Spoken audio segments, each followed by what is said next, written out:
He walked into his own mansion and saw his mother tied to a chair while his fiancée calmly sipped wine and smiled.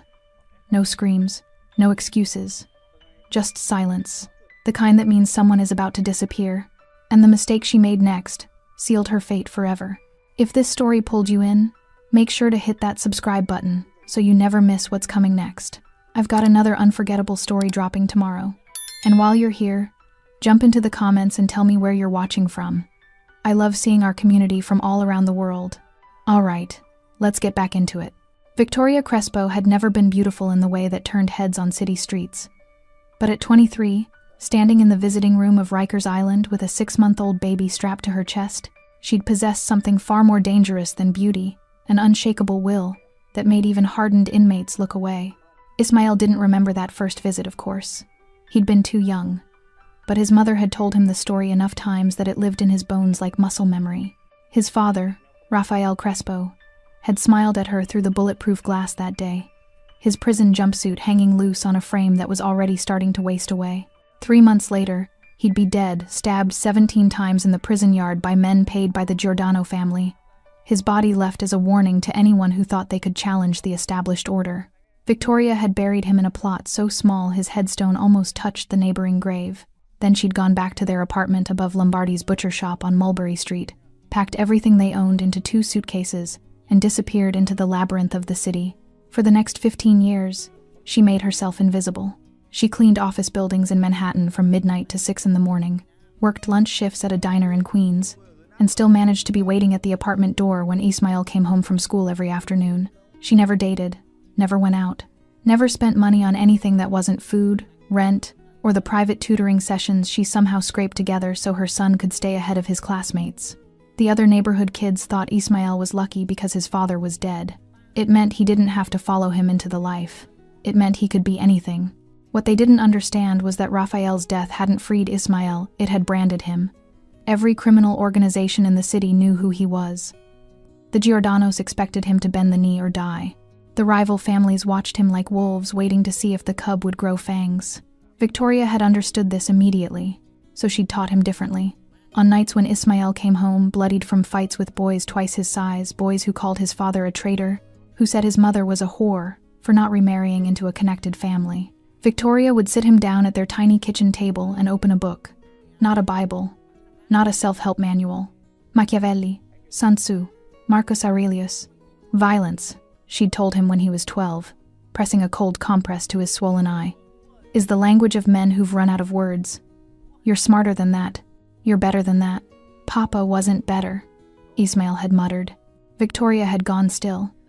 Then she'd cupped his bruised face with both hands, her calloused fingers surprisingly gentle. Your father was brave and loyal, but he was also reckless. He thought power came from fear. He was wrong. Her dark eyes, the same eyes Ismail had inherited, burned with an intensity that made him sit straighter. Real power comes from control. From knowing when to strike and when to wait. From making your enemies destroy themselves while you watch from the shadows. At 15, Ismail had dropped out of school and started running errands for Tommy Benedetto, a mid-level enforcer who controlled the protection rackets in Little Italy. Victoria hadn't tried to stop him. She'd known it was inevitable, but she'd made him promise one thing: never become the man who killed your father. Never be so drunk on power that you forget why you wanted it in the first place. By 20, Ismail was Tommy's right hand. By 25, Tommy was dead from a heart attack that everyone knew wasn't natural, and Ismail had absorbed his entire operation. By 30, he'd forged alliances with 3 of the 5 families, eliminated the Giordanos through a series of calculated federal indictments, and built an empire that stretched from Brooklyn to Miami. And through it all, Victoria had been there. Not in the boardrooms, not at the meetings, but in the quiet moments between the violence, brewing tea at 2 in the morning when he couldn't sleep, listening without judgment when he confessed the things that kept him awake, reminding him that the boy who'd cried over his father's grave was still somewhere inside the man who'd learned to sign death warrants without blinking. 3 years ago, when Ismail had bought the mansion in the hills overlooking the city, 14 bedrooms, marble imported from Carrara, a wine cellar worth more than most people's houses, Victoria had refused to move in. "It's too much," she'd said simply, standing in the grand foyer with her worn cardigan and sensible shoes, looking impossibly small against the cathedral ceilings. "It's yours," Ismail had insisted. "Everything I've built is because of you. She'd touched his cheek the way she used to when he was a child. Then let me live how I choose. I don't need palaces, Mijo. I never did. But 6 months later, she'd fallen on the stairs of her modest brownstone and broken her hip. The recovery had been brutal. Months of physical therapy, infections, setbacks that aged her a decade in weeks. That's when Ismail had simply moved her into the mansion's east wing while she was still in the hospital. By the time she'd been discharged, her entire apartment had been packed up and her new suite prepared modest by the mansion's standards, but with everything she loved. Her armchair by the window, her collection of mystery novels, the photograph of Raphael from before the prison years. She'd been furious for exactly 1 day. Then she'd hugged him and whispered, "You've always been stubborn." "I learned from the best," he'd replied. And for 2 years, it had worked. Victoria had her independence, her own entrance, her own schedule, her own life.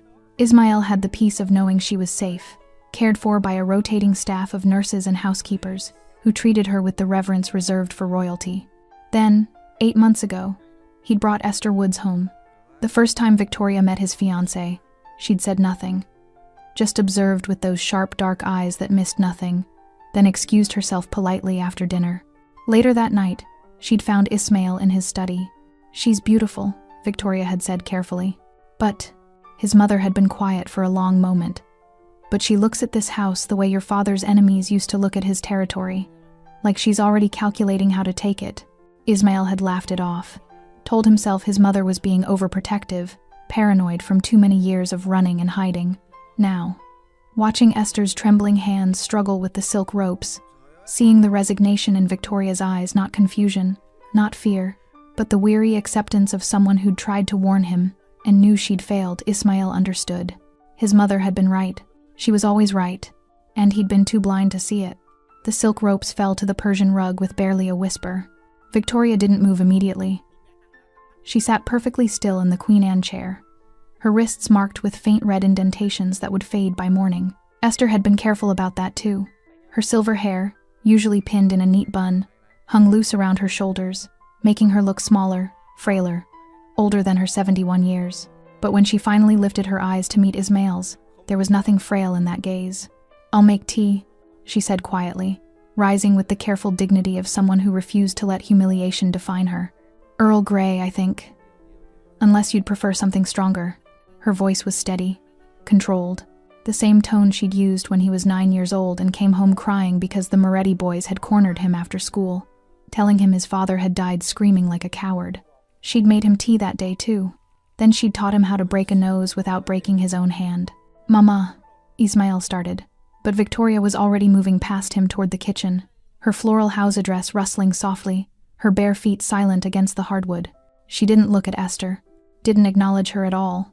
It was the most devastating dismissal Ismail had ever witnessed. Esther stood frozen near the fireplace, her emerald gown suddenly looking garish in the amber light, her carefully composed expression cracking at the edges. She opened her mouth, closed it, then reached for her wine glass with a hand that shook just slightly. "Ismail, please," she said, her voice dropping into that breathy, vulnerable register she used when she wanted something. "Let me explain. You don't understand what's been happening. She's been—" "Go upstairs." Esther blinked. "What?" "Go upstairs." He still hadn't raised his voice, hadn't moved from his position in the archway, but something in his absolute stillness made her take an involuntary step backward. "We'll talk in the morning, but I need to— Now, Esther." She stared at him for 3 long seconds, her jaw tight, her dark eyes calculating. Then she set down her wine glass with exaggerated care, smoothed her dress, and walked toward the grand staircase with her head high, a queen retreating from a battle, not a defeat. The click of her heels against marble echoed through the house until a door closed somewhere on the 2nd floor. Silence flooded back like water. Ismail stood alone in the living room, surrounded by the trappings of power he'd spent 20 years accumulating original Rothko on the walls. Furniture that cost more than cars, floor-to-ceiling windows that framed the city lights below like a kingdom laid out for inspection. None of it meant anything. He found Victoria in the kitchen, standing at the commercial-grade espresso machine, her back to him as she filled the copper kettle with filtered water. The room was a study in contradictions, industrial stainless steel appliances, alongside the delicate china tea service she'd brought from her old apartment, refusing to use those pretentious cups Esther had ordered from Paris. "You don't have to," he started. "Sit," Victoria didn't turn around. You've been traveling for 3 days. You must be exhausted. Ismail pulled out one of the bar stools at the marble island and sat. The leather briefcase he'd been carrying felt absurdly heavy now. He set it on the floor. The kettle began to hiss softly. Victoria moved with the practiced efficiency of someone who'd spent decades working multiple jobs. Her hands steady as she measured loose-leaf tea into the ceramic pot, arranged cups on a tray, added the honey she kept in a small jar, because she refused to use the fancy stuff from the pantry. Ismail watched his mother's reflection in the darkened window above the sink. The fluorescent under-cabinet lighting cast harsh shadows across her face, highlighting every line, every weathered year. When had she gotten so thin? When had her hands developed that slight tremor? How long had he been too busy building his empire to notice? How long? He asked quietly. Victoria's hands paused for just a fraction of a second. Then she continued preparing the tea. How long what, Mijo? Don't. The word came out harder than he'd intended. He softened his tone. Please don't protect me from this. How long has she been doing this to you? The kettle screamed. Victoria turned off the burner, poured the boiling water over the tea leaves with the same careful precision she'd used to pour disinfectant on his childhood wounds. Steady, thorough, refusing to let her hands shake, no matter how much it hurt. 3 months, she said finally. Maybe 4. It's hard to say exactly when it started. Small things at first. What kind of small things? Victoria brought the tray to the island and sat across from him, her movements slow, deliberate. She looked exhausted, not the exhaustion of a single night, but the bone-deep weariness of someone who'd been fighting a war in silence. She'd suggest I was confused about conversations we'd had. Tell the staff I'd asked for meals I didn't remember requesting. Lock doors and claim she'd told me about the repairs. Victoria poured tea into both cups, the familiar ritual somehow grounding in its mundanity. Then she started with the medication. Ismail's hand tightened around his cup. What medication? For anxiety, she said. Dr. Grayson prescribed it after I had that dizzy spell in April, do you remember? I fell in the garden? Victoria added honey to her tea, stirring slowly. But the dosage kept increasing, and I started feeling foggy, forgetful. Sometimes I'd lose hours and not remember where I'd been. Why didn't you tell me? Because you loved her. Victoria finally met his eyes, and the sadness there was worse than any anger could have been. And because I knew what you'd do if I was wrong, I needed to be certain before I destroyed your happiness. My happiness? Ismail set down his cup with more force than necessary. Mama, she tied you to a chair. Yes. Victoria's voice remained infuriatingly calm. Tonight she did, because you came home early, because her timeline accelerated. She took a sip of tea. She's been planning this for months, Mijo. The medical records, the witness statements from staff she's bribed, the legal paperwork. She's been building a case to have me declared incompetent. The words hung in the air like smoke. Ismail felt something cold and sharp settle in his chest, not rage, not yet, but something more dangerous. The absolute clarity that came before irreversible action. Why? His voice was barely a whisper. Victoria reached across the marble island and covered his hand with hers. Her skin was paper-thin, marked with age spots and scars from decades of hard work. But her grip was still strong. Because I'm the only thing standing between her and everything you've built, she said simply. As long as I'm here, lucid and present, you'll never make the kind of reckless decisions she needs you to make. You'll never be desperate enough, angry enough, destabilized enough to lose control. She squeezed his hand. She doesn't want to marry a king, Ismail. She wants to bury one and rule in his place. Ismail didn't sleep that night. He sat in his study until dawn, surrounded by shadows and the faint amber glow of his desk lamp, listening to the house settle around him. Somewhere above, Esther was presumably asleep in their bedroom, the master suite with its king-sized bed and adjoining balcony overlooking the city. He couldn't remember the last time he'd actually wanted to be there. At 6:47 a.m., his phone buzzed. A text from Esther. We need to talk. I'll be in the morning room at 8. Not a request. A summons. Ismail stared at the message for a long moment, then set the phone face down on his desk. By 8 o'clock, he was showered, dressed in a charcoal Tom Ford suit, and standing in the doorway of the morning room watching Esther perform. She'd staged it perfectly. The table was set with fresh croissants from the French bakery she preferred, imported jam, a French press of Colombian coffee. She wore a cream cashmere sweater and tailored slacks, the picture of casual elegance. Her dark hair swept into a loose ponytail, minimal makeup that somehow made her look both vulnerable and striking. When she saw him, her expression shifted seamlessly into concern. "Darling." She rose, reaching for him, but stopped when he didn't move toward her. "I barely slept. We need to talk about last night, about your mother." Ismail stepped into the room and closed the door behind him. "I'm listening." Esther's relief was palpable. She gestured to the chair across from hers. "Please sit. Have coffee. You must be exhausted." He remained standing. A flicker of irritation crossed her face before she smoothed it away. "Ismail, I know how it looked. I know you're upset. But you have to understand I was trying to protect her. Protect both of you. By tying her to a chair. Because she was hysterical." Esther's voice rose slightly, then modulated back to concerned calm. She'd been having episodes all day. Aggressive, confused, throwing things. "I called Dr. Grayson twice. He told me to keep her calm until he could come this morning to evaluate her properly." She moved to the sideboard, where a leather portfolio sat waiting. She'd planned this too, every document, every piece of evidence arranged like a closing argument. "Look." Esther opened the portfolio, spreading papers across the table. Medical notes going back 4 months, Dr. Grayson's observations, incident reports from the nursing staff, audio recordings of her confused states. Ismail picked up the first document. It was typed on Dr. Grayson's letterhead, dated 6 weeks ago. Patient presence with increasing confusion, memory lapses, and occasional paranoid delusions. Recommend increased supervision and possible adjustment to current medication regimen. Paranoid delusions, Ismail read aloud. "About what?" "About me." Esther's voice broke just slightly, a masterful touch. "She's convinced I'm trying to hurt her, that I want to take over your business, that I'm poisoning her mind." "Ismail, it's textbook dementia with paranoid features." Dr. Grayson explained it all. He set down the first document and picked up another. This one included timestamps and brief descriptions. 10:15 a.m.s. Patient refused medication. Claimed it was making her sick. Became verbally combative. 2:40 p.m. Patient. Found wandering in restricted wing. Disoriented. 11:30 p.m. Patient attempted to call outside number repeatedly, claiming she needed help. "These are from the nursing staff?" Ismail asked, his voice carefully neutral. "From Nurse Patricia. She's been documenting everything." Esther pulled out another sheet. "And here, this is a neurological assessment recommending a competency evaluation. Dr. Grayson thinks we should file for temporary guardianship, just until we can get her stabilized." There it was. The word his mother had warned him about. Guardianship. Esther moved closer. Her perfume something expensive and floral filling the space between them. "I know this is painful. I know you love her. But we have to face reality. Victoria is 71 years old. She's declining.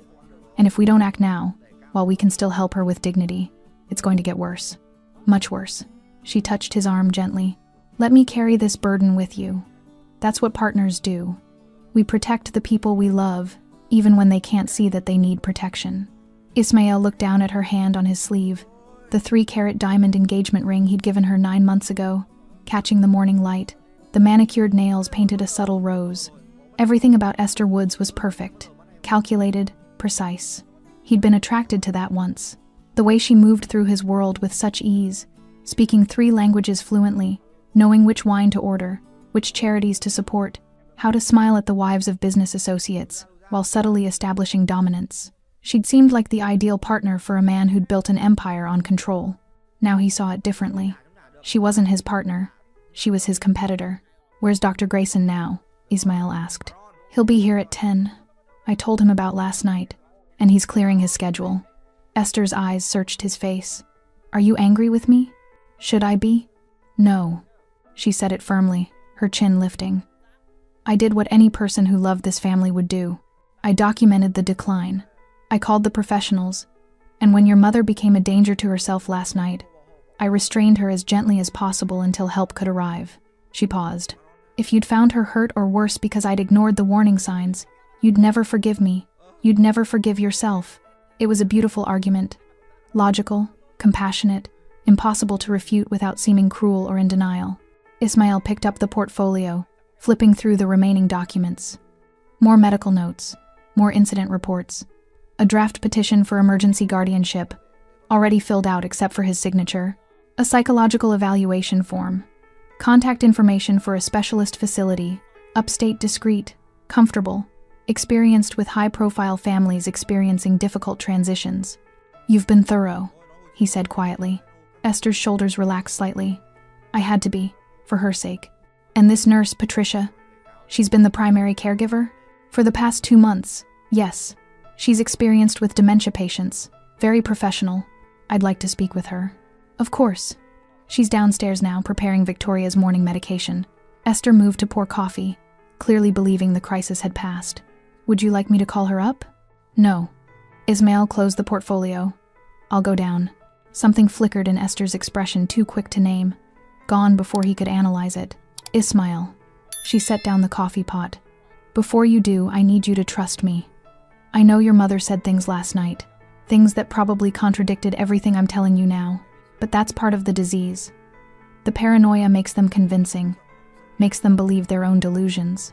She stepped closer, her voice dropping to something intimate, pleading. "Don't let her confusion poison what we have. Please." Ismail met her eyes, those dark, intelligent eyes that had once captivated him. "I'll talk to the nurse," he said. "Then we'll see Dr. Grayson together." "Together." Esther smiled, relief flooding her features. "Yes, that's exactly right." She thought she'd won. Ismail could see it in the way her posture relaxed, the way her hand reached out to squeeze his arm one more time before he left the room. What she didn't see was the single detail that didn't fit. Victoria's confused states and medication refusals were all documented during daytime hours when Ismail was at work, when witnesses were controlled, when the narrative could be managed. But last night, when he'd walked in unannounced, his mother hadn't been confused. She'd been silenced. There was a difference. And Ismail Crespo had built an empire on noticing differences others missed. Nurse Patricia was in Victoria's suite, organizing pill bottles on the nightstand with the methodical efficiency of someone following a routine. She was younger than Ismail expected, mid-30s, blonde hair pulled into a severe ponytail, wearing pale blue scrubs that were spotless despite the early hour. She didn't hear him enter. The door to Victoria's private wing had been left slightly ajar, and he'd learned long ago how to move without sound. His mother was still asleep in the adjacent bedroom, her breathing steady and deep. Exhausted from last night, probably, or sedated. Ismail watched Patricia sort through the medications. Blue pills into one container, white capsules into another. A small liquid vial that she held up to the light, checking the dosage marking with professional precision. "That's quite a collection," he said quietly. Patricia spun around, nearly dropping the vial. Her hand flew to her chest. "Mr. Crespo, I wasn't expecting." Clearly. He stepped fully into the room, closing the door behind him with a soft click. "I'm sorry to startle you. I wanted to check on my mother." Patricia's face cycled through several emotions before settling on professional composure. "Of course. Mrs. Crespo had a difficult night." Miss Woods explained what happened. "I've prepared her morning medications. They should help stabilize her mood." Ismail moved to the nightstand, picking up one of the orange prescription bottles. The label read, "Lorazepam, 2 milligrams. Take 1 tablet twice daily for anxiety. Prescribed by Dr. Richard Grayson 3 months ago." He set it down and picked up another.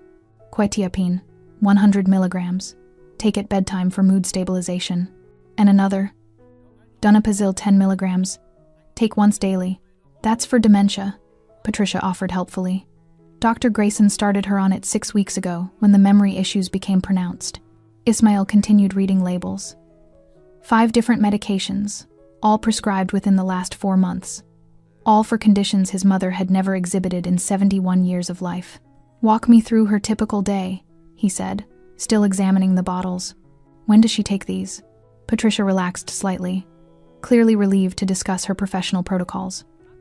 "Morning doses at 8 a.m. the lorazepam and donepezil with breakfast.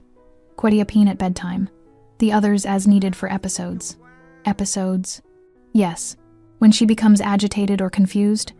Miss Woods has been very attentive about documenting them." Patricia pulled out a small notebook from her pocket. "I keep detailed records. Time, behavior, intervention, response.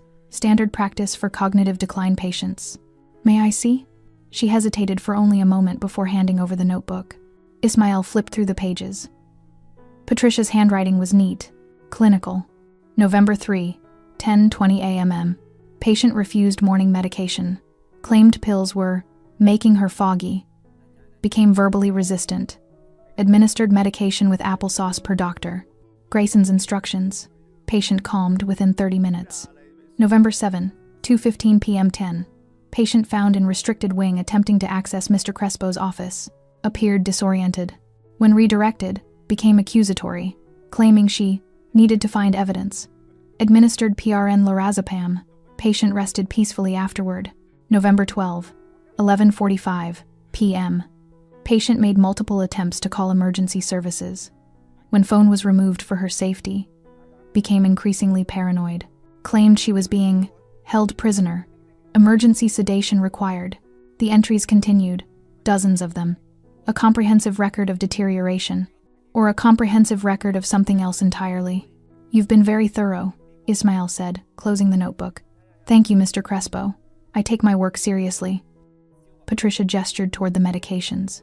If you'd like, I can explain what each one does, the side effects, the expected progression. That won't be necessary. Ismail set the notebook on the nightstand beside the pill bottles. I'd like to send these to an independent lab for analysis. The temperature in the room dropped 10 degrees. I'm sorry? Patricia's smile froze. The medications. I want them tested. Make sure the dosages are correct, that there haven't been any contamination issues. Ismail kept his tone casual, almost apologetic. You understand, with my mother's sudden decline, I need to rule out every possibility. Environmental factors, medication interactions, anything that might explain such a rapid change. Patricia's face had gone pale. Mr. Crespo, I assure you, I follow every prescription exactly as written. Dr. Grayson is one of the most respected neurologists in the city. The medications are from a licensed pharmacy. There's no possibility of contamination. Then the tests will confirm that, and we'll all have peace of mind. He began collecting the bottles, placing them carefully in his jacket pockets. I'm sure you understand my concern. She's my mother. Of course, but Patricia's voice had risen slightly. Miss Woods should really be consulted about this. She's been managing Mrs. Crespo's care plan. You can't just take prescribed medications without. I'm not taking them. I'm having them tested. Ismail's tone remained pleasant, but something in his eyes made Patricia take a step back. Unless you have a reason I shouldn't? No reason. This is highly irregular. So is my mother's sudden decline. He picked up the last bottle, the liquid vial Patricia had been checking when he'd entered. What's this one? That's a supplemental medication. For sleep. When the quetiapine isn't sufficient. There was no label on the vial. Ismail held it up to the light, watching the clear liquid catch the morning sun streaming through the curtains. Prescribed by Dr. Grayson? Yes. He provides it directly. It's a compounded medication, so it doesn't go through the regular pharmacy. Convenient. The word hung in the air like an accusation. Patricia's hands twisted together. Mr. Crespo, I really think you should speak with Miss Woods before. I've already spoken with Miss Woods. Ismail pocketed the vial. She's the one who suggested I review my mother's care plan in detail.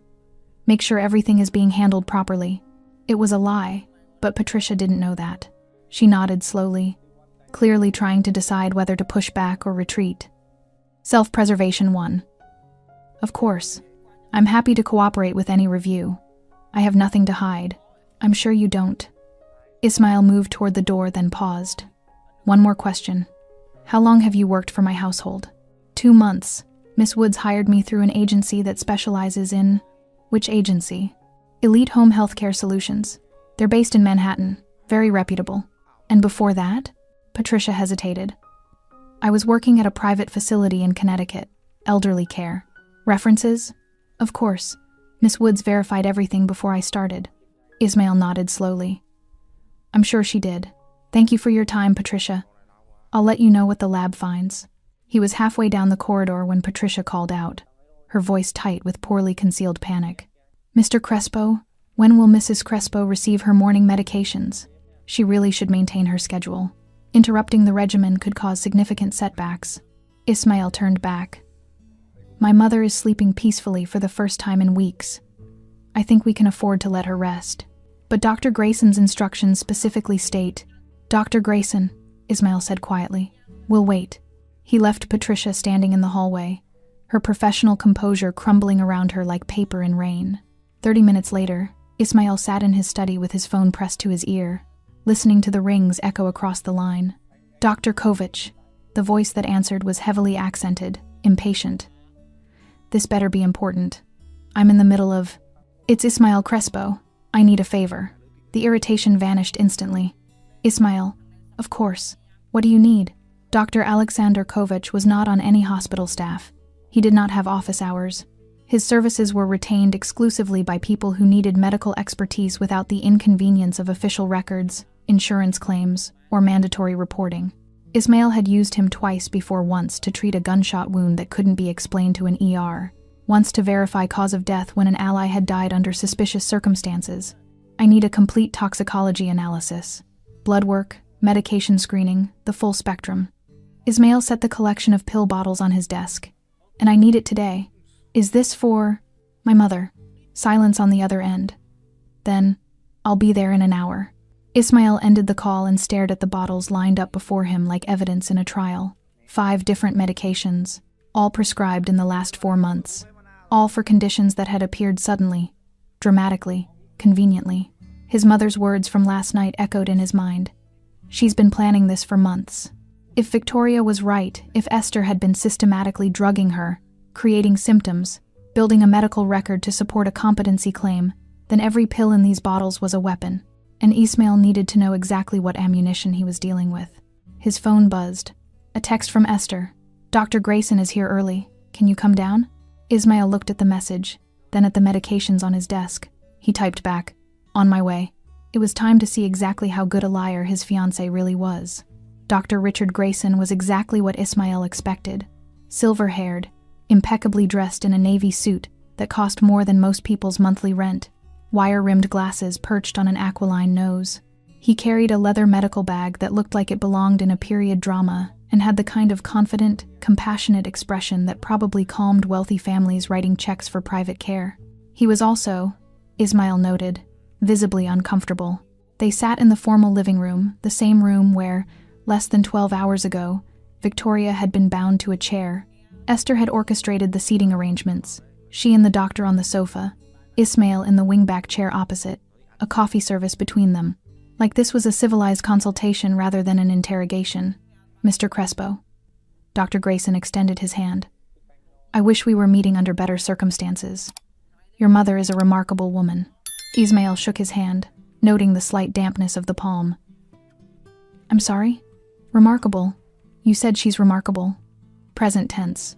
Ismael settled into the chair, his posture relaxed but his eyes sharp. So you don't believe she's as far gone as these reports suggest? Dr. Grayson glanced at Esther, who smiled encouragingly. Well, cognitive decline is. It's a spectrum, you understand. Your mother has good days and difficult days. The goal is to maximize quality of life while ensuring her safety during the more challenging periods. How many times have you examined her personally? Another glance at Esther.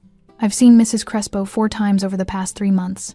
Initial consultation, 2 follow-ups, and an emergency evaluation last month when she had a particularly severe episode. And in those 4 visits, you diagnosed dementia, prescribed 5 different medications, and recommended I pursue guardianship. Ismael's tone remained conversational. That seems efficient. Mr. Crespo, I understand this is difficult to accept. What tests did you run? I'm sorry? Cognitive tests, brain scans, blood work. What objective measures did you use to reach your diagnosis? Ismael leaned forward slightly. Because I have the medical records Miss Woods provided, and I don't see any neuroimaging, no comprehensive neurological workup, just your clinical observations and prescription recommendations. Dr. Grayson's jaw tightened. In geriatric psychiatry, clinical observation is often the primary diagnostic tool. Your mother exhibited clear signs of confusion, memory impairment, and paranoid delusions. The medications I prescribed are standard protocol for patients you want to keep docile. The words landed like a slap. Esther's carefully maintained expression cracked. Ismael, what are you? How much is she paying you? Ismael kept his eyes locked on Dr. Grayson.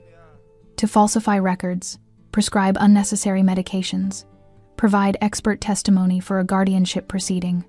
What's the going rate for that kind of service? Dr. Grayson stood abruptly, his face flushing red. This is outrageous. I'm a board-certified neurologist with 30 years of experience. I don't have to sit here and sit down. The command in Ismael's voice was absolute. It was the tone that made hardened criminals reconsider their life choices. The voice that had negotiated treaties and ordered executions with the same deadly calm. Dr. Grayson sat. Better. Ismail pulled his phone from his pocket and opened a document. I had my people pull your medical license information this morning. Very thorough research. You graduated from Columbia, impressive. Practiced at Mount Sinai for 15 years, also impressive. He scrolled down. Then you left rather suddenly in 2019. No explanation in the public records. But my sources found something interesting. He turned the phone around so Dr. Grayson could see the screen. The doctor's face went ashen. A malpractice settlement. Sealed by court order. A wealthy patient's family claimed you prescribed unnecessary psychiatric medications to an elderly woman, kept her heavily sedated while her daughter-in-law systematically looted her estate. Ismail set the phone on the coffee table. The settlement was substantial enough that you lost your hospital privileges. Now you work exclusively private cases, wealthy families, discreet consultations, no oversight. That case was dismissed, Dr. Grayson said weakly. The family was compensated to avoid lengthy litigation. I was never found guilty of, but you did it. Ismail's voice was quiet, certain. And when Miss Woods came looking for a doctor who would be willing to diagnose my mother with conditions she doesn't have, who would prescribe medications to create symptoms rather than treat them, who would provide expert testimony to support a fraudulent guardianship, claim you said yes. The silence that followed was suffocating. Esther finally spoke, her voice trembling with what might have been genuine emotion or exceptional acting. Ismail, this is insane. You're making wild accusations based on what? Your mother's paranoid delusions? Some sealed settlement from years ago? She turned to Dr. Grayson. I apologize for this. He's under tremendous stress. He doesn't know what he's saying. I know exactly what I'm saying. Ismail stood, moving to the window that overlooked the city. I also know that 2 hours ago I had my personal physician, Dr. Alexander Kovac. Perhaps you've heard of him, Dr. Grayson? Draw my mother's blood and collect every medication. Nurse Patricia was preparing to give her this morning. Dr. Grayson's face had gone from red to gray. Dr. Kovac is running a complete toxicology panel as we speak. Blood concentration levels, drug interactions, everything. Ismail turned back to face them.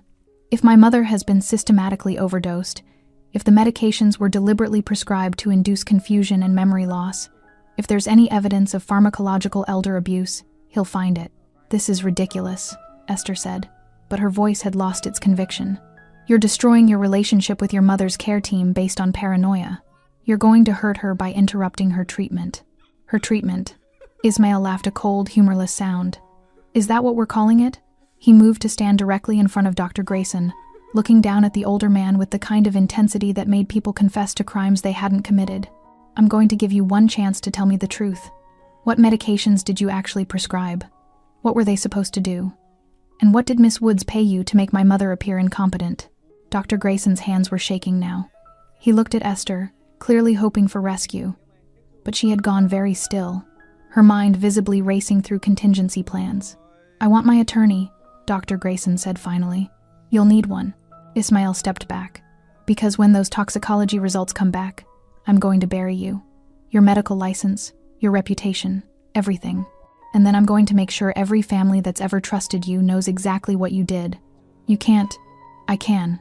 And I will. Ismail's voice was steel wrapped in silk. Unless you start talking. Right now. The grandfather clock in the corner ticked through 15 seconds of silence. Then Dr. Grayson broke. The lorazepam doses were triple what's normally prescribed, he said quietly, not meeting anyone's eyes. And the quetiapine, it wasn't for mood stabilization. At those doses, it causes sedation, confusion, memory, impairment. The donepezil was legitimate, but unnecessary. It's usually given to dementia patients, but in someone without dementia, combined with the other medications, he swallowed hard. It would create symptoms that looked like cognitive decline. And the unlabeled vial? The supplemental sleep medication? Concentrated sedative, haloperidol mixed with a mild paralytic agent. It would cause temporary disorientation, compliance, short-term memory disruption. His voice cracked. She said your mother just needed to be calmed, that she was becoming difficult, that it was for her own good. Ismail turned slowly to face Esther. She sat perfectly still on the sofa, her emerald dress from last night replaced by a dove-gray cashmere sweater, her dark hair immaculate, her expression unreadable. For a long moment, they simply stared at each other. Then Esther smiled, not the warm, loving smile she'd perfected over months of their relationship, but something colder, sharper, more honest. "You should have stayed in Japan," she said softly. "Probably." Ismail's hand moved to his phone. "But I didn't. And now we're going to have a very different conversation than the one you planned." His phone buzzed before he could make the call. A text from Dr. Kovac. "Results preliminary but conclusive. Call me immediately." Ismail read the message, then looked back at Esther. "Last chance," he said. "Tell me everything. Why you did this, who you're working with, what you were planning, and maybe I'll let you walk away from this." Esther stood, smoothing her sweater with deliberate calm. "You want the truth?" She moved toward the bar, pouring herself a glass of scotch, even though it was barely 10 in the morning. "Fine, I'll give you the truth." She took a long sip, then turned to face him with a smile that was equal parts admiration and contempt. "Your mother was right about everything." The scotch glass caught the morning light as Esther swirled the amber liquid, seemingly in no hurry now that the performance was over. "Your mother saw through me the first night we met," she said, her voice stripped of the breathy vulnerability she'd worn like armor. "I could feel it, the way she watched me at dinner, asking those careful questions about my family, my background, my interests. She wasn't making conversation. She was conducting reconnaissance."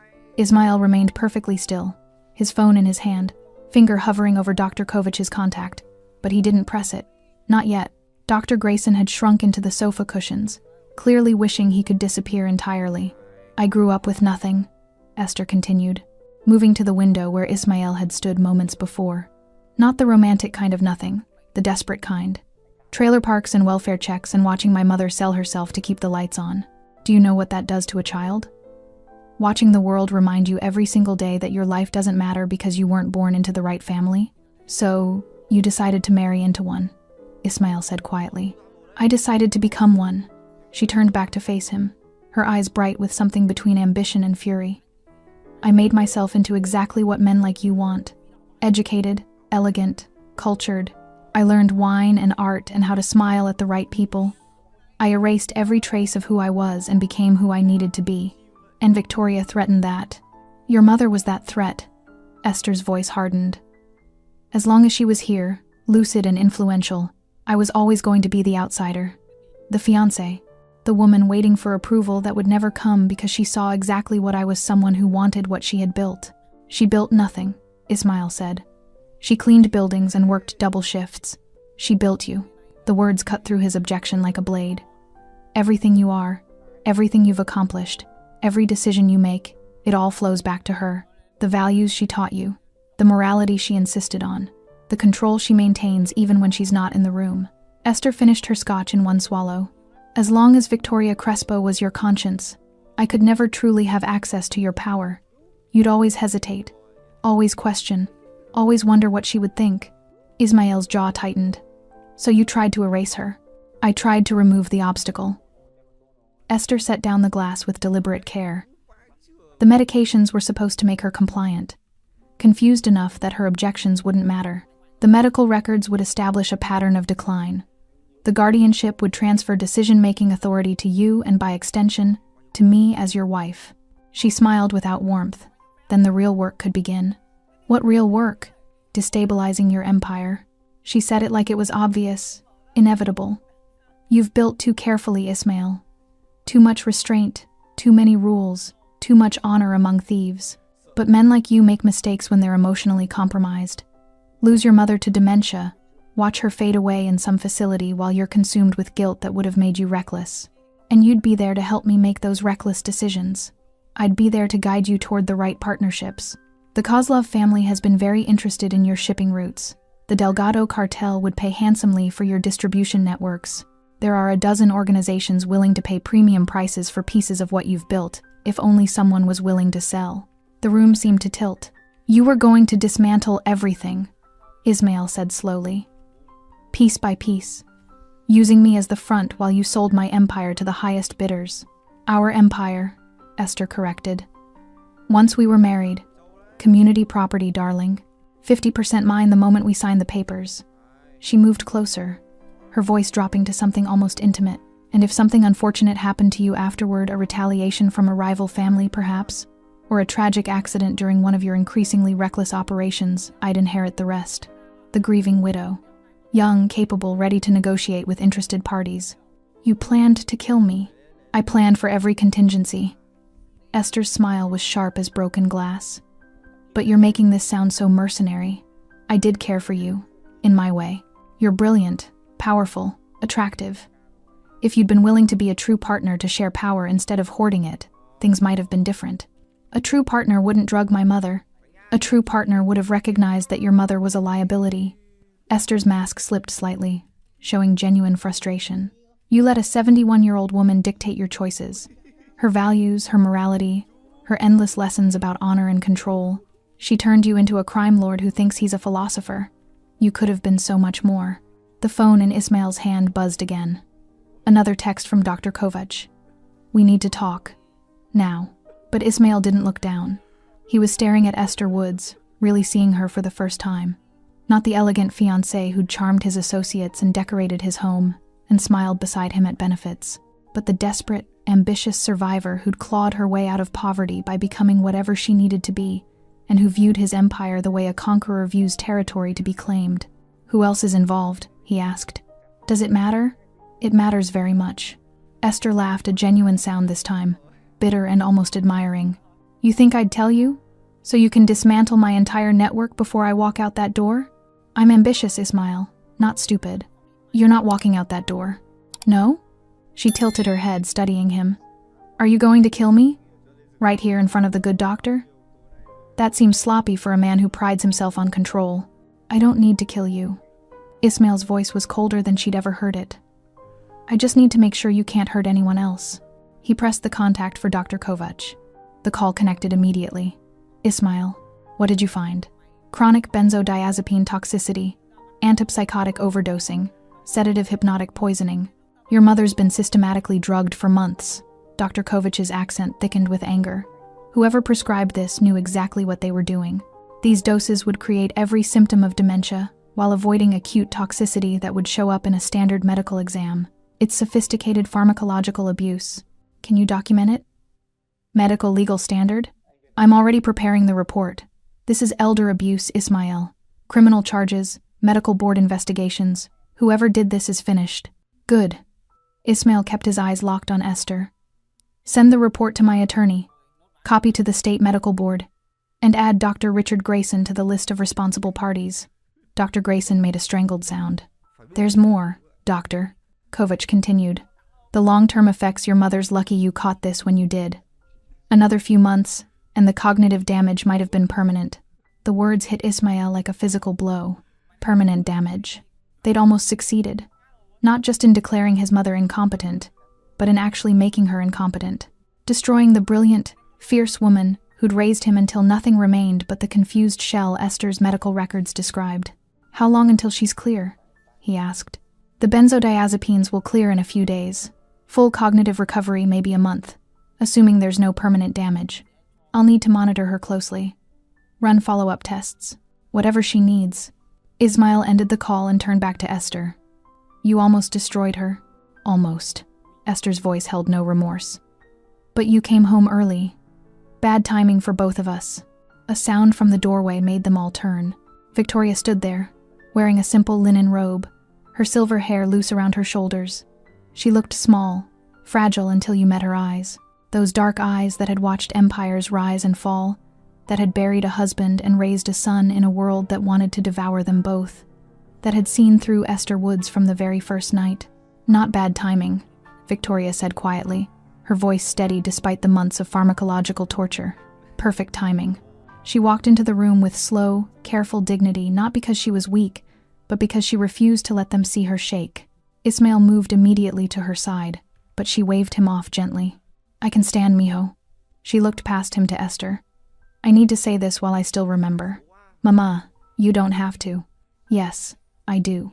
Victoria moved to the center of the room, and suddenly it was clear who commanded the space. For 4 months, you told me I was losing my mind, that my memories were false, that my concerns were paranoid delusions. Esther said nothing. You drugged my food, locked me in rooms and claimed I'd wandered, tied me to chairs and called it care.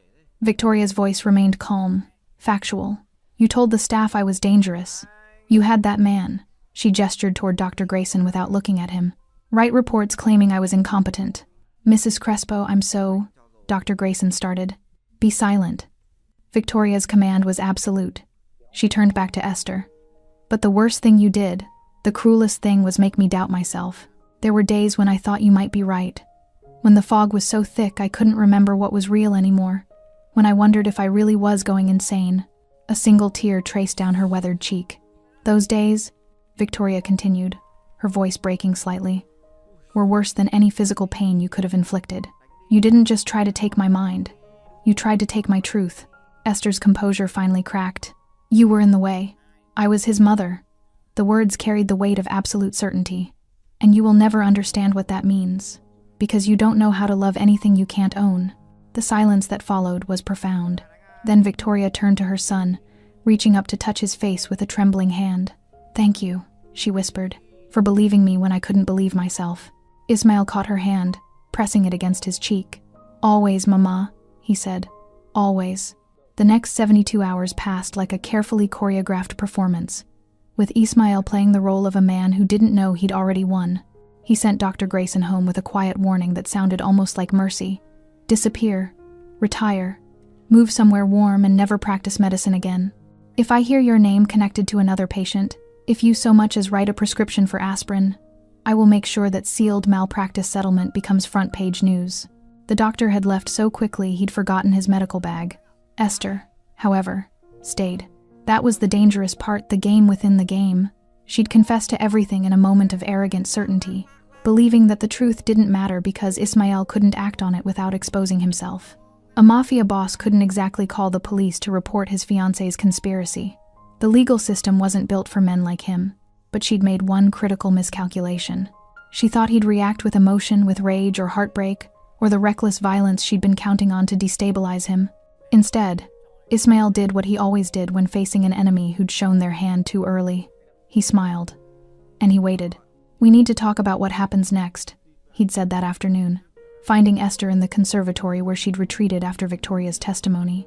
She was reading a book or pretending to her posture perfect, her face composed. She'd looked up with cautious hope. I wasn't sure you'd want to talk to me. I don't want to. Ismail had sat across from her, his body language open, vulnerable. But I need to, for both our sakes. I meant what I said earlier, Esther had ventured. About caring for you. I went about things the wrong way. I see that now. I was desperate, afraid of losing you. It was a masterful pivot, reframing conspiracy as insecurity, abuse as misguided love. Ismail had let her spin the lie. My mother will recover, he'd said carefully. Dr. Kovac says a month, maybe less. We'll keep her here. Supervised care. No more outside nurses. No more medications except what Kovac approves. Of course. Esther's relief had been palpable. Whatever she needs. I want to make this right, Ismail. I want us to heal from this. Do you? Yes. She'd reached across the space between them, her hand hovering near his. I made mistakes. Terrible mistakes. But I love you. And I hope you still love me too. Ismail had taken her hand, watching her eyes light with desperate optimism. I need time, he'd said, to process everything, to make sure my mother is stable. Can you give me that? Of course. Anything. And I need you to do something for me. Esther had tensed slightly. What? The people you were working with, the Kozlov family, the Delgado cartel, whoever else was part of your plan. I need you to contact them. Tell them the timeline is accelerating. Tell them I'm unstable, vulnerable, ready to make deals. She'd gone very still. Why would you want me to? Because I need to know who they are. Ismail had leaned forward, lowering his voice to something intimate, conspiratorial. You were right about some things, Esther. My mother does constrain me. Her values, her morality, they've made me cautious when I should be bold.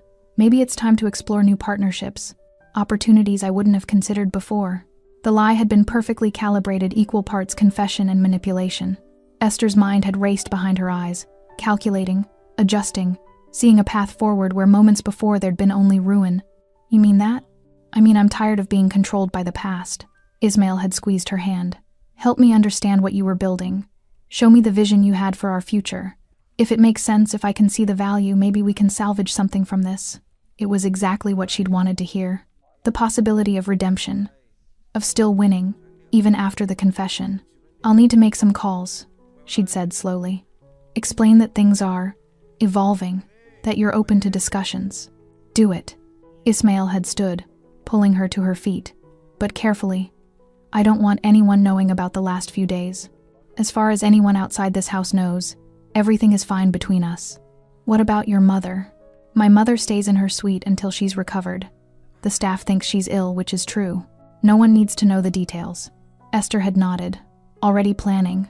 Already adapting. There's one more thing, Ismail had added, stopping her as she'd moved toward the door. I'm hosting a dinner, 1 week from tonight. Private, intimate. I want to meet these potential partners of yours. Face to face, no intermediaries. Here? In the house? Where else? Ismail had smiled. I need to see who I'm getting into business with. And they need to see me. The unstable, vulnerable version you've been promising them. Esther had studied him for a long moment, looking for the trap. But Ismail had learned long ago how to be whatever someone needed him to be. In that moment, he'd been the grieving son, the compromised leader, the man whose moral compass had finally cracked under the weight of betrayal. A dinner, she'd repeated. 1 week. Can you arrange it? I can arrange anything. The old confidence had crept back into her voice. How many guests? You tell me. However many key players you need to make this work. She'd smiled then, the predatory smile she'd hidden for months behind warmth and devotion. I'll make the calls tonight. And she had. Over the next 6 days, Ismail watched Esther orchestrate her own destruction with the efficiency of someone who thought they were building an empire. She made calls from the East Terrace, thinking he couldn't hear. She scheduled meetings at cafes in the city, believing he wouldn't follow. She sent encrypted messages on her laptop, not knowing he'd installed monitoring software the morning after her confession. Every contact she made, every potential ally she reached out to, every piece of her conspiracy, Ismail documented it all. Dmitry Kozlov's representative, offering to optimize shipping routes through Eastern Europe, a Delgado cartel lieutenant, interested in expanding distribution partnerships, a corrupt attorney named Harrison Webb, who specialized in hostile takeovers of criminal organizations, a financial consultant who laundered money through art galleries and real estate, even a rival crime family, the Benedettos, Tommy's cousins who'd been waiting years for an opportunity to reclaim what Ismail had taken, all of them hungry, all of them circling, all of them about to walk into Ismail Crespo's home thinking they were negotiating the dismantling of his empire. Esther believed she was conducting a symphony. She didn't realize she was composing her own requiem. On the 6th day, Ismail found his mother in the library, reading in the afternoon light. Her color had returned. Her eyes were clear. The fog that Esther's medications had created was lifting day by day, revealing the sharp, formidable woman who'd raised him. You look better, he said, sitting in the chair beside hers. I feel human again. Victoria closed her book. Doctor, Kovac says I'm recovering ahead of schedule. The mind is resilient when given a chance. I'm sorry I didn't see it sooner. Don't. She reached over and took his hand. She was very good at what she did. If you hadn't come home early that night, she would have succeeded. They sat in comfortable silence for a moment. There's a dinner tomorrow night, Ismail said finally. Esther thinks she's bringing her allies here to negotiate my surrender, to finalize the plans she's been making. And what will they find instead? Truth. Ismail's voice was quiet, certain. Every piece of evidence I've gathered, every conversation I've recorded, every ally she thought was secret, I'm going to let her build the trap completely before I spring it. Victoria studied her son's face, the face she'd watched grow from a frightened boy into a man who'd learned to control violence instead of being controlled by it. What will you do with her? She asked. After? I don't know yet, Ismail admitted. But whatever it is, it won't be quick. She tried to take you from me. She tried to destroy everything you built in me. That's not a debt paid with a bullet. No, Victoria agreed quietly. It's not. She squeezed his hand. But remember what I taught you. Control the violence. Don't let it control you, even when the person deserves it most. I remember, Mama. Ismail stood, pressing a kiss to her forehead. I remember everything you taught me. Tomorrow night, Esther Woods and everyone she'd conspired with would walk into his home expecting to witness the fall of a king. Instead, they'd learn why Ismail Crespo had survived in a world that ate the weak and punished the careless. Not because he was the most violent, but because he was the most patient, and his patience had just run out. The dining room had been transformed into something between a boardroom and a throne room. Ismail had overseen every detail personally.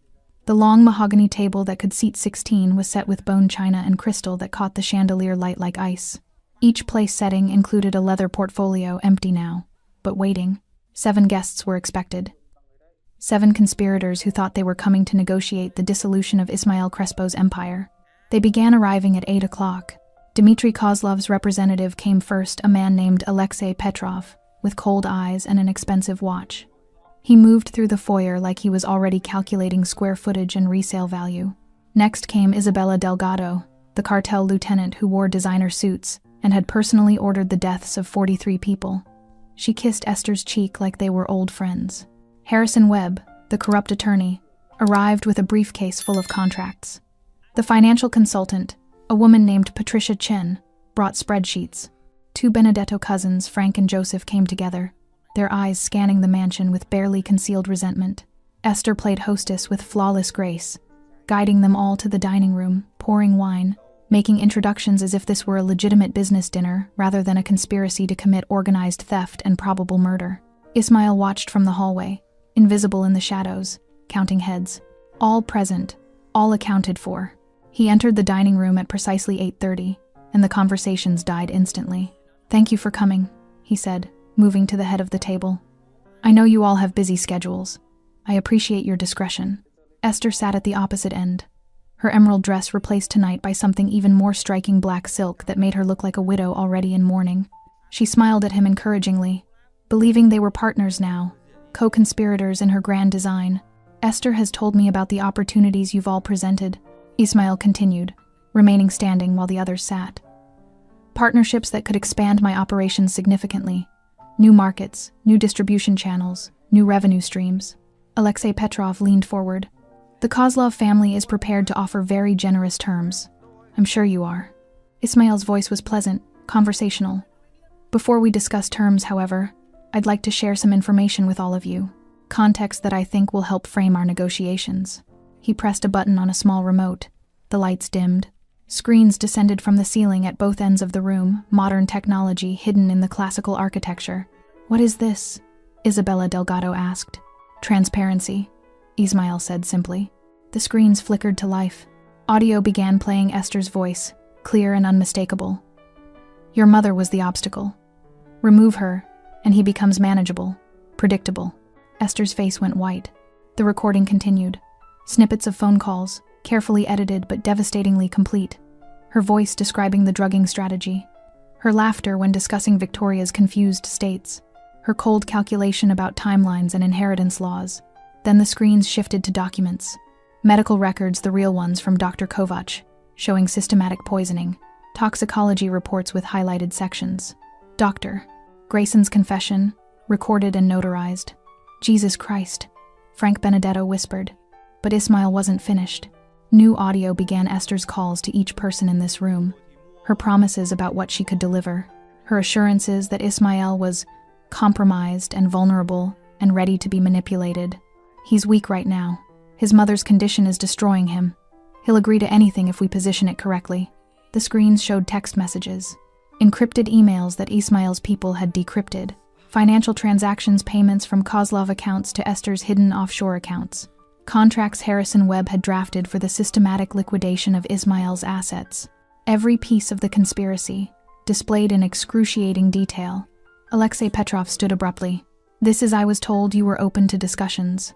Sit. Down." Ismail's voice cut through the room like a blade. Petrov sat. "You were told," Ismail continued, his voice deadly quiet, "that I was weak, vulnerable, easily manipulated. That my mother's condition had compromised my judgment and made me desperate for new partnerships."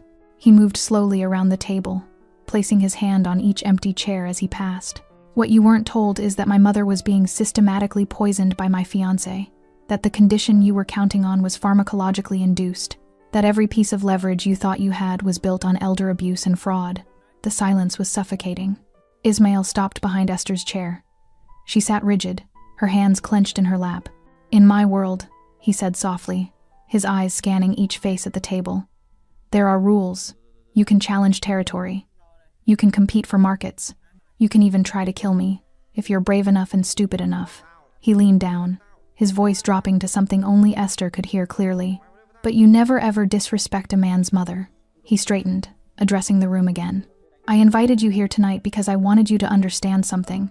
Every call you made, every meeting you attended, every plan you contributed to, I documented it all. Your conspiracy isn't secret anymore. It's evidence." Harrison Webb's face had gone gray. "You can't take this to authorities." "I don't need to." Ismael smiled without warmth. The door to the dining room opened.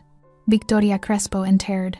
She wore a simple navy dress, her silver hair swept into an elegant bun, and she moved with the quiet dignity of someone who had survived everything life had thrown at her and refused to be diminished by any of it. The room fell into a silence so complete that the grandfather clock in the hallway could be heard ticking through the walls. Esther's composure finally shattered. Her face crumbled, showing raw panic for the first time since the evening began. "Mrs. Crespo," Harrison Webb started, rising awkwardly from his chair. "We had no idea." "Sit down, Mr. Webb." Victoria's voice was soft, but carried absolute authority. "All of you, I have something to say, and you're going to listen."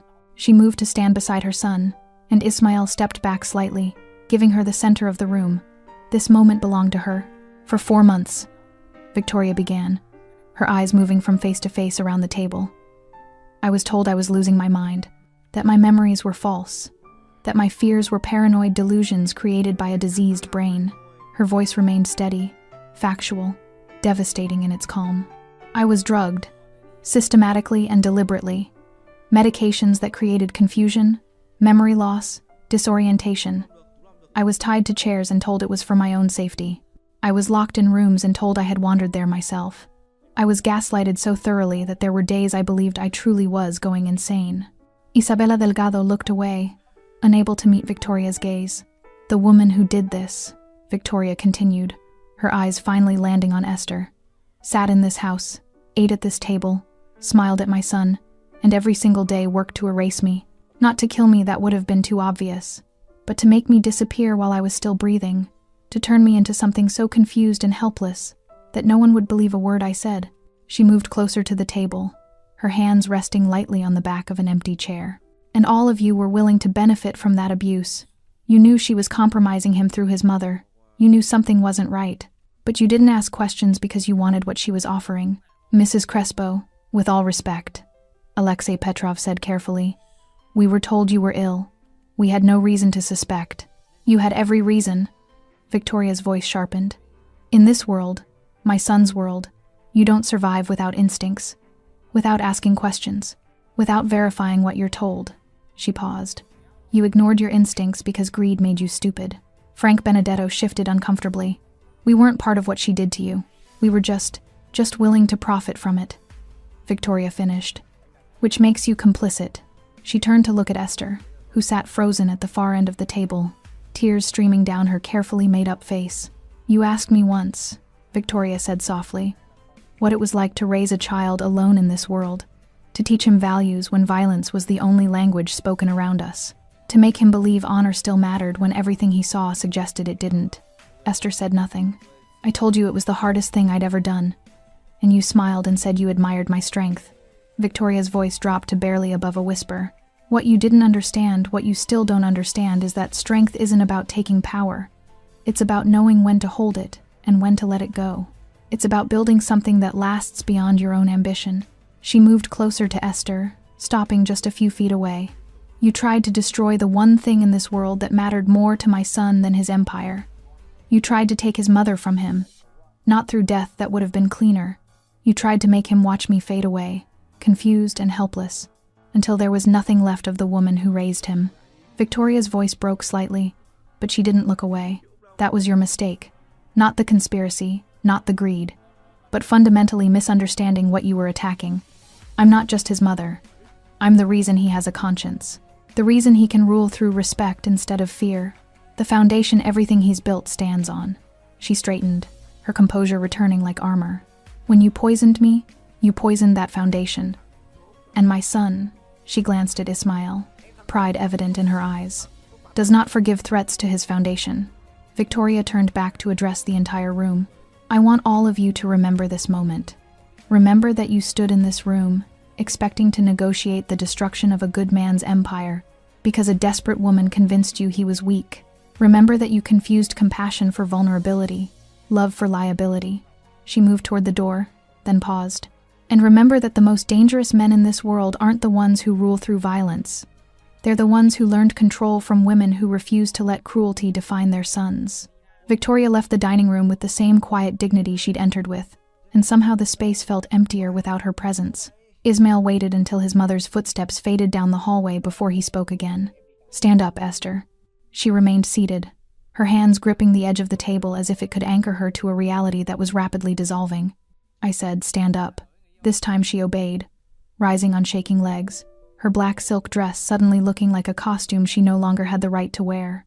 Ismail moved to stand directly in front of her, close enough that the others couldn't hear him speak. "I'm not going to kill you," he said quietly. "That would be too easy, too quick. You'd become a martyr in your own mind, the woman who almost pulled off the perfect con before the vengeful crime lord struck her down." Esther's breath came in shallow gasps. "Instead, I'm going to let you live. But everything else, everything you built, everything you schemed for, everyone who ever believed in you, that ends tonight." He stepped back, addressing the room again. "Here's what happens next. All of you leave this house. You return to your organizations and you explain how you were played by someone who thought drugging an old woman was the path to power. You live with the professional consequences of that stupidity." He turned to Alexei Petrov.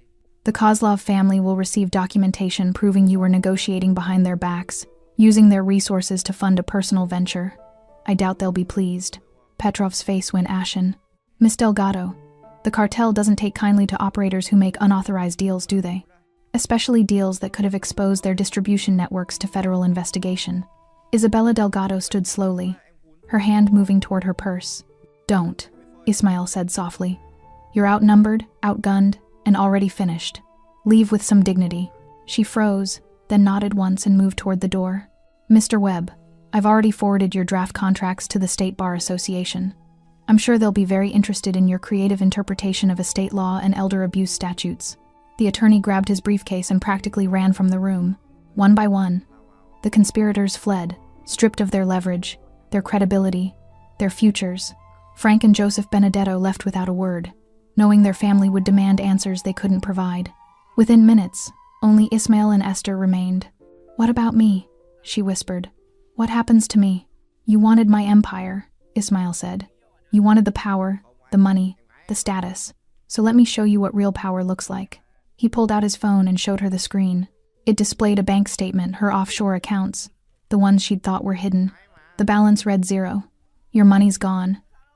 Donated to organizations that support elder abuse victims. Your apartment downtown foreclosed on this afternoon. Your credit cards canceled. Your professional connections, I've made sure everyone knows exactly who you are and what you did." Esther's knees buckled. She caught herself on the chair.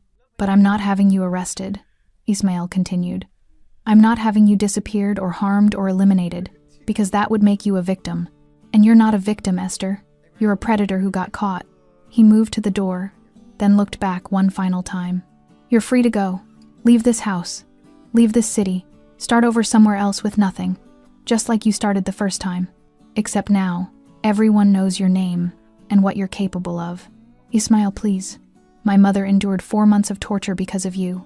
4 months of thinking she was losing her mind. 4 months of fear and confusion and violation." His voice was ice. "You'll endure the rest of your life knowing you had everything and threw it away because you couldn't understand that some things, some people are not conquests to be claimed." He opened the door. "Get out of my house." Esther walked past him on trembling legs, her heels clicking against the marble floor like a countdown. She paused at the threshold, opened her mouth as if to say something, then closed it and disappeared into the night. Ismail stood alone in the dining room, surrounded by the remnants of the dinner half-filled wine glasses, abandoned portfolios, the lingering scent of expensive perfume and cheaper desperation. His phone buzzed. A text from one of his lieutenants. "Surveillance confirms she left the property. No tail. She's alone." Ismail typed back, "Good. Make sure she stays that way." He walked through the mansion toward the east wing, where light still glowed from his mother's suite. He found her sitting in her favorite chair by the window, a cup of tea cooling on the side table, her eyes fixed on the city lights below. "Is it done?" she asked without looking at him. "It's done." Victoria nodded slowly. How do you feel? Ismail sat in the chair across from her, the same chair he'd sat in countless times as a child, as a teenager learning the family business, as a man seeking counsel. Empty, he admitted. I thought I'd feel satisfaction. Victory. But mostly, I just feel tired. That's because vengeance is exhausting. Victoria finally looked at him. Justice, though real justice that brings peace. Did I do the right thing? Letting her go? His mother reached across and took his hand. You did exactly what I taught you. You controlled the violence instead of letting it control you. You made her face consequences without becoming the monster she believed you were. She squeezed his hand. I'm proud of you. Those 4 words, I'm proud of you, meant more than every dollar in his accounts, every territory under his control, every victory he'd ever claimed. What now? Ismail asked. Now? Victoria smiled. Now we remember that empires are temporary, but family is forever. Money can be stolen, power can shift, but the values we hold, the dignity we maintain, that's what defines us. She stood, moving to the window, and Ismail joined her. Together they looked out at the city, the kingdom he'd built through calculation and patience, through the lessons she'd taught him in that cramped apartment above the butcher shop, through the understanding that true strength came from knowing when to fight and when to wait. She wanted to rule an empire, Victoria said softly, but she never understood that the real power was standing right in front of her the entire time. What power was that? Victoria turned to her son. Her dark eyes, the eyes he'd inherited, filled with the wisdom of someone who'd survived everything and refused to be broken. A mother's love, she said simply. The one thing that can't be bought, stolen, or destroyed. The foundation that holds even when everything else crumbles. Ismail pulled his mother into an embrace, and for the first time in months, he felt the weight he'd been carrying finally lift. Esther Woods had wanted his empire, but she'd never understood that his real empire, the thing worth fighting for, worth protecting, worth everything, was standing in this room, drinking tea, teaching him that mercy could be more devastating than vengeance. And that lesson, like all his mother's lessons, would stay with him forever. Thanks for staying with this story right till the final moment. You're the reason these stories come alive. If you're ready for another powerful journey, just tap the next video on your screen. And before you go, leave a quick comment and rate this story from 1 to 10. I'm excited to see your thoughts and connect with you down there. А все равно, как бы, сути дела не меняет, как бы зарплата плюс-минус везде там, больше, чуть меньше. Как бы, и, наверное, это все, вот эта общая ситуация, наверное, у многих привела, во-первых, сфера развлечений, да, всякие там кредиты и так далее, настолько загоняют каждого в задницу человека. И об этом на самом деле никто так-то не говорит. Какое количество сейчас, допустим, даже в те же сложные времена такие, когда вот сейчас идет там специальная военная операция, да, где люди вообще умирают, в принципе, за какую-то сумму денег. То есть какая мотивация, то есть у мужика идти типа на войну, воевать и как бы заработать денег? Потому что он вот в обычной жизни не понимает, типа, как реализовать себя. Он понимает, что он может пойти работать на какую-то работу, где зарплаты его все равно не будет хватать. Как бы тут тоже двойственная сторона. Хорошо, когда она есть, плохо, когда ее нету. Да, вот это маленькая даже зарплаты. Но морально-то ты все равно подавлен. Ты понимаешь, да, я там пойду туда, но как бы смысла мне этого не принесет большого. Да, у меня там станет, если я вообще не работаю и буду работать за 50 тысяч, хорошо, что они у меня есть, я смогу там покушать себе купить, но это же дизмораль. Когда ты заходишь в интернет и видишь, как люди там в Дубае летают, покупают себе огромное количество автомобилей какие-то, много всего такого, что ты за эту зарплату себе никогда в жизни позволить не сможешь. И как человеку оставаться морально типа сильным? Что ему нужно делать? Наверное, во-первых, это, наверное, все от семьи исходит, да? То есть, какая семья у тебя, как она построена. Если ты один живешь, Это сложно, да, ты будешь сам себя, но у тебя опять-таки, возможно, ну, родители, если есть, которые друзья поддержат тебя в какой-то момент, хотя бы просто отвлекут тебя от этих мыслей. А если у тебя, к примеру, там, семья, жена, к примеру, да, есть дети, то тут, наверное, поддержка только от них исходит какая-то. Вот. Чтобы не упиваться в своих мыслях о том, что какая нынче сложная жизнь. И, наверное, других-то вариантов в принципе-то и нету. Какие вот еще варианты, в принципе, изменить, поменять свою жизнь настолько, чтобы она была, ну, казалась тебе удачной, да, реализованным себя в жизни, в чем-то. В чем, вот как проявляется на самом деле у нас реализованность? Наверное, у 90% случаев это финансовое благополучие, финансовая независимость. Это, наверное, одно из таких ключевых моментов, когда человек, наверное, считает себя реализованным, да, в этой жизни. То есть, как добиться этого? То есть, с учетом того, что даже возьмем нашу страну, да, сколько миллионов людей здесь живет, как каждому добиться этого результата? Непонятно. И с каждым годом просто ситуация становится все хуже и хуже. Все дорожает, люди зарабатывают либо столько же. Ну, даже если они зарабатывают столько же, на самом деле этого все уже недостаточно. А к чему это все приведет на самом деле? В оконцове, наверное, мир погрязнет в большую депрессию в какую-то. Какие-то войны, возможно, или еще что-то еще больше глобальных таких вещей, которые не приведут ни к чему хорошему на самом деле. Поддержка каждого человека именно для того, чтобы он держался, наверное, морально, заключается в том, что, ну, наверное, дом, в который ты приходишь, должен быть крепостью твоей. Да, что это единственное должно быть место, где ты будешь чувствовать себя под защитой.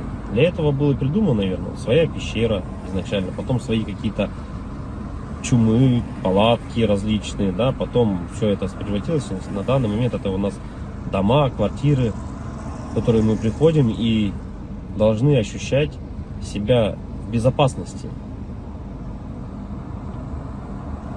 чтобы можно быть немного морально расслабленным с учетом того, что ты выходишь каждый день на работу, на улицу, и все равно давление вот это вот, оно все присутствует.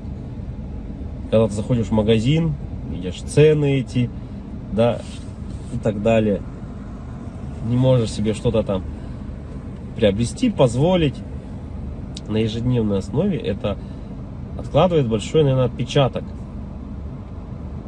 Не, наверное, а точно. И поэтому, когда возвращаясь домой, ты чувствуешь, вот хотя бы есть типа уголок того места, куда ты можешь прийти.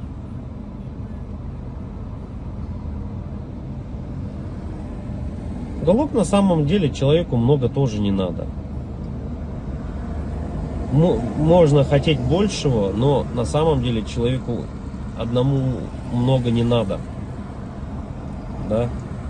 Ему нужно спальное место, спокойное место, где можно подумать. Ну, это когда ты один, к примеру, да? Когда у тебя есть семья, к примеру, ты приходишь домой, опять-таки, и тут хотя бы, да, поговорить о каких-то вещах. Просто об отрешенных вещах, наверное.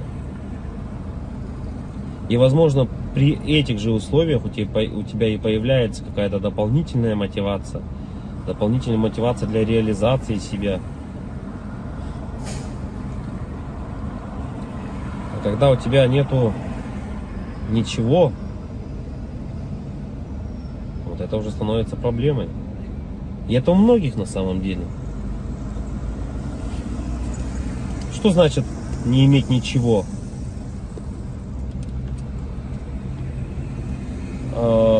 Тут, наверное,